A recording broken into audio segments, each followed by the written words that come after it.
Hello বন্ধুরা, দেখো কেরালায় বন্যা হয়ে গেছে, তাই আজকে আমরা সবজি বাজার করতে এসেছি। বাজার করে নিয়ে যাবো, আমরা তিনজনে এসেছি, আমার ভাইপু ভাই আর আমি। এত বাজার হয়ে গিয়েছে, এবার চললাম আমরা। এত পরিমাণে মানে বৃষ্টি হয়েছে যে পুরো রোড গ্রামের ভিতর সব ডুবে গিয়েছে। রাস্তার মাঝে মাঝে যাওয়া যাবে না, সেখানে আমরা মধ্যেখানে একটা বাঁধ আছে, সে বাঁধে বাঁধে চললাম। মানে এক কোমর অবধি জল হয়ে গিয়েছে ওখানটায়। হ্যাঁ, ওর হাতে দুটো ব্যাগ আছে, আমার ভাইপুর হাতে, আর আমার ভাইয়ের হাতে তিনটে আছে, আমার হাতে একটা আছে।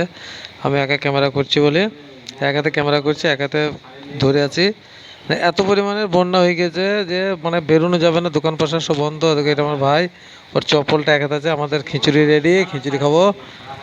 হ্যাঁ, এত সুন্দর টেস্ট হয়েছে খিচুড়িটা, খেতে খুবই ভালো লাগবে, অসাধারণ।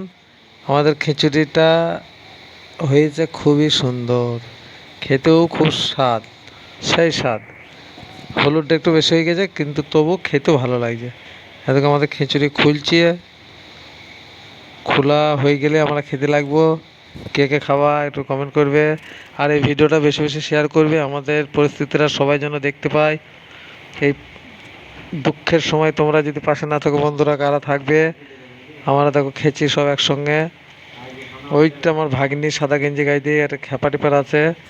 ওর মানে ওর কথা তোমরা যদি শোনো, তোমাদের নিজেদের হাসি লাগবে। হাসতে হাসতে তোমরা কিন্তু ফেলাইতে পারো, এরকম কথা বলে ও। এত সুন্দর মানে কথা বলে ওইখানে।